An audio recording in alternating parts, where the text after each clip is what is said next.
Olá pessoal, tudo bem? Nesse vídeo, vamos discutir a modelagem de dados em painel. Vamos abordar os métodos Pooler, de efeitos fixos e de efeitos aleatórios. Como vimos no primeiro vídeo sobre o tema, uma das vantagens da estrutura de dados em painel é a possibilidade de controlar características não observáveis que variam com as unidades, mas que são constantes no tempo. A estimação do modelo com variáveis dummy é uma forma de controlar essa heterogeneidade não observável. A aplicação das dummies em estrutura de dados em painel produz os estimadores de efeitos fixos. Por outro lado, a inclusão de muitas variáveis dummy pode reduzir substancialmente os graus de liberdade do modelo, e isso afeta a variância e a construção dos intervalos de confiança dos coeficientes. Em alternativa ao modelo com dummies, temos o estimador de efeitos fixos dentro do grupo. Esse método permite controlar as características não observáveis, eliminando o componente de efeito fixo do modelo. Vamos ver esse exemplo. C é o custo total da empresa, P é a produção da empresa, e alfa representa a heterogeneidade não observável, que varia entre as unidades, mas que é constante no tempo. A equação 2 é uma regressão na média das variáveis, que varia com as unidades, mas que é constante no tempo. Veja que a heterogeneidade não observável foi especificada nessa equação. Subtraindo 1 menos 2, a gente obtém uma equação em desvio da média. Nessa equação, as características não observáveis são matematicamente eliminadas, e, por característica, o resíduo médio também é zero. Então, ele pode ser eliminado da equação 3. Basicamente, transformamos as variáveis do modelo em variáveis de desvio da média para cada unidade de corte transversal. Como a característica não observável é constante no tempo, o procedimento de transformar as variáveis em desvio da média elimina matematicamente o efeito fixo. Qual que é a razão do uso desse procedimento? Normalmente, a heterogeneidade não observável tem correlação com algum regressor. Nesse exemplo, essa heterogeneidade pode representar a habilidade do gestor. Como a produção é a variável explicativa, é bem possível que a produção tenha relação com a habilidade do gestor. Se a gente não controla essa característica, ela vai para o termo de erro, e o erro vai estar correlacionado então com o regressor. Então, nesse caso, o modelo seria, além de enviesado, inconsistente. Pelo método dentro do grupo, eliminamos o efeito dessa heterogeneidade pela transformação das variáveis. Assim, o modelo se mantém não tendencioso e consistente. E como normalmente não é o objetivo do pesquisador analisar essas características, a eliminação desse componente não produz perdas analíticas para o pesquisador. De qualquer forma, se for o objetivo analisar esse termo, é possível obter a solução numérica dessas características por meio da equação 2. Para isso, basta isolar a característica não observável e resolver a equação. Na prática, os estimadores de dentro do grupo são similares aos estimadores com variáveis dummy. Nesse caso, ambos os métodos produzem estimadores não tendenciosos e consistentes.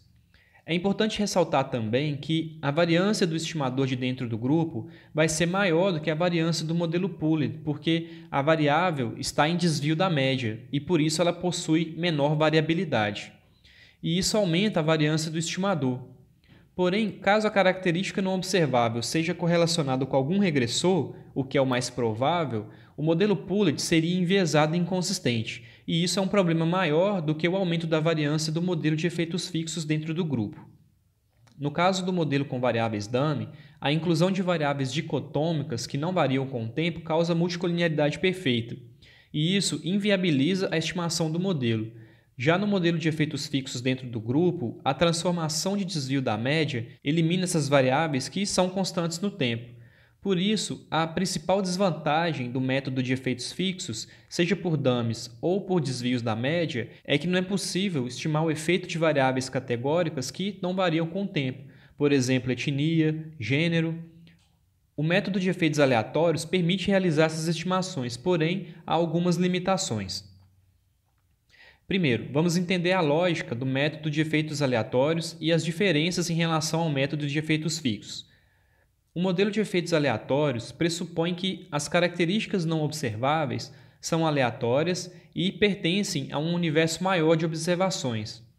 Assumimos também que a heterogeneidade não observável não tem correlação com os regressores, e essa é uma hipótese fundamental na construção desse modelo. Então, especificamos a heterogeneidade β1i em função de uma média, β1, e de um desvio, EI, que nesse caso configura a aleatoriedade dessa característica, que é variante nas unidades e fixa no tempo. Então, podemos substituir a definição de efeito específico na estrutura em painel da equação 2. Uma vez feito isso, agrupamos esse efeito com o erro aleatório do modelo. Denominamos de W o erro composto. Veja que o erro composto é formado pela característica não observável e pelo erro idiosincrático da regressão. Então, a gente supõe que o termo de erro composto não tem relação com os regressores do modelo. Dessa forma, a gente assume que os estimadores de efeitos aleatórios são não tendenciosos e consistentes. No modelo de efeitos fixos, a gente flexibiliza os interceptos diretamente na equação que vai ser estimada. No caso do modelo de efeitos aleatórios, a gente tem somente um intercepto no modelo, que representa a constante média de todas as unidades. Pressupomos que a média do erro composto é zero e que a variância desse termo seja igual à soma das variâncias do efeito específico e do erro aleatório. Porém, o erro composto do modelo de efeitos aleatórios é autocorrelacionado por construção. A correlação desse elemento é igual à razão σ2e sobre σ2e mais σ2 de U. Por isso, esse modelo tem que ser estimado por mínimos quadrados generalizados. Os detalhes matemáticos da estimação estão fora do escopo desse vídeo, mas eles podem ser consultados em manuais específicos, por exemplo, como no livro de análise econométrica de dados em painel do Baltage. Existem alguns procedimentos que auxiliam na escolha por esses métodos. No caso, por exemplo, dos métodos Poulet e efeitos fixos, a gente pode empregar o teste de Shao, que é denominado de teste F restrito.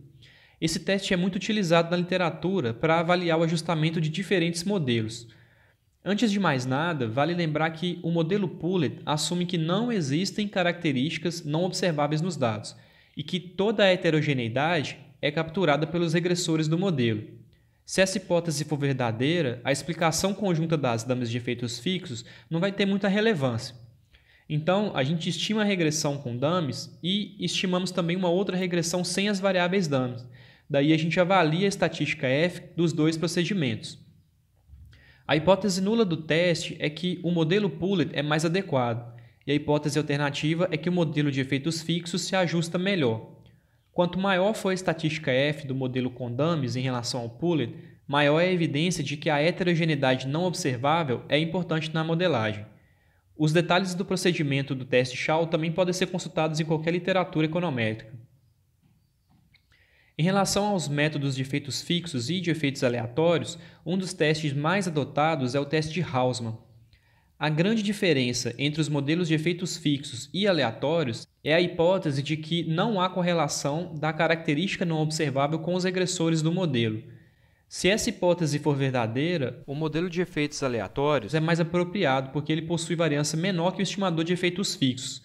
Além disso, ele permite também que o pesquisador utilize variáveis categóricas como regressores. Por outro lado, se a heterogeneidade não observada tiver correlação com algum regressor, o método de efeitos aleatórios vai ser enviesado e inconsistente, porque o erro composto da regressão vai estar correlacionado com o regressor. O teste Hausmann verifica se essas características têm ou não correlação com os regressores do modelo. Se não tiver, a gente não rejeita H0 e o modelo de efeitos aleatórios vai ser o mais apropriado. Caso contrário, rejeitamos H0 e escolhemos o modelo de efeitos fixos. No caso dos modelos de efeitos aleatórios e Poulet, avaliamos se a variância da característica não observável é maior do que zero. Caso não seja, optamos pelo modelo Poulet. Utilizamos o teste de Breusch-Pagan, que estabelece como hipótese nula que a variância do componente específico é zero, contra a hipótese de que ele é diferente de zero. Se a hipótese nula for rejeitada, o modelo de efeitos aleatórios é mais apropriado. Vamos então resumir esses testes. O teste de Shao avalia se o modelo de efeitos fixos é mais apropriado que o modelo Poulet. O teste Hausmann permite escolher entre os modelos de efeitos fixos e de efeitos aleatórios. E o teste de Breusch-Pagan verifica se o modelo de efeitos aleatórios é mais apropriado do que o modelo Poulet. Vamos falar agora sobre alguns detalhes mais gerais sobre esses três modelos. Primeiro, o modelo Poulet só pode ser utilizado quando a gente supõe que não existe característica não observável nos dados. Se houver esse componente e ele for correlacionado com algum regressor, o modelo Poulet é enviesado e inconsistente. Segundo, nos contextos estabelecidos aqui, os estimadores de efeitos fixos são sempre consistentes, mesmo que não haja características não observáveis. Porém, ele não permite o uso de regressores categóricos, e isso é uma limitação importante. E terceiro, o modelo de efeitos aleatórios somente vai ser consistente se as características não observáveis não tiverem correlação com os regressores. Além disso, esse modelo é uma alternativa interessante se o pesquisador visa incorporar variáveis dicotômicas na estimação.